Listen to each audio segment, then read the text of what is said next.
Hello and welcome to another Berkeley Fire EMS training video where you can watch, decide, and provide. I'm Paramedic Supervisor Mike Dragovich on the B shift, and today we're going to be talking about the HYPHN vented chest seal.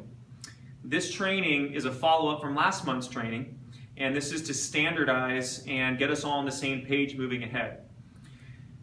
In order to be compliant with county and in coordination with our trauma expert Jim Morrissey, we are going to be carrying the HYPHN chest seal that is a vented version, and I'm going to be going over the operation in a moment. As far as the logistics and the rollout, you can expect to see the HYPHN chest seal within the next few weeks in our PAL packs, and there's going to be a bulletin to follow. So the seal, which we have found is far superior to our Asherman's as far as it adhering to the body in the presence of blood and other debris, will be found in our PAL packs. Okay, it's going to come in a 2-pack, so there will be 2 total per kit, and I'm just going to go over the operation really quick. So there's 2 things we can do with these new vented HYPHN chest seals. If we find a sucking chest wound over the anatomical location of the lungs, this product can be used either as a standalone to cover a sucking chest wound or in conjunction with needle decompression to serve as a one-way valve.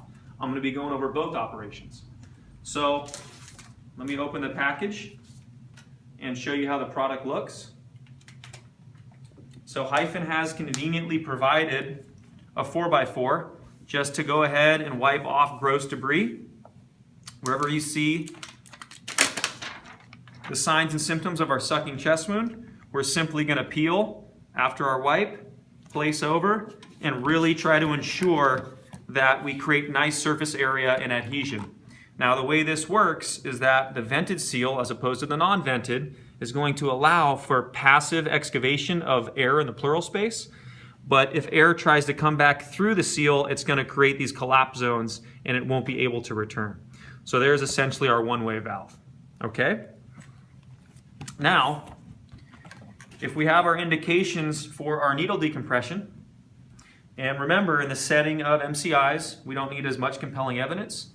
We have a penetrating mechanism, and we have severe tachypnea. In the clinical setting, you might look for a little more compelling evidence, such as going toward hypotension or seeing the need to ventilate, and then we're going to take action. So, that being said, we're going to discover our anatomical locations. Remember, the first rib is hiding under the clavicle, so that as I work my way down in the midclavicular area, the first rib I'm feeling is the second rib. Below that's going to be our second intercostal space.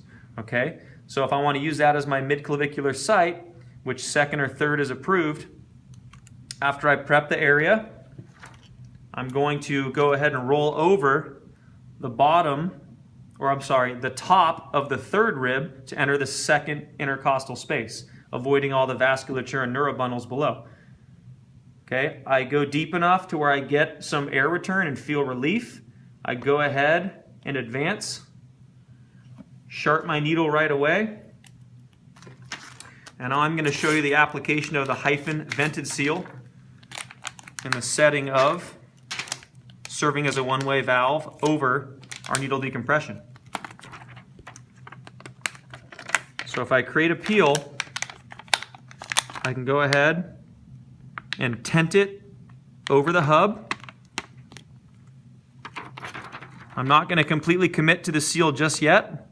I'm going to create a little bit of tenting along the adhesive side and then go ahead and commit. Okay? Now what I've done is created a nice seal around the edges so that the passive venting still works, and I've also sealed off around it so I don't get any air intake that I don't want. So this, again, will be rolling out soon. Keep your eyes open. If you have any questions, please contact either your training or your ops supervisor.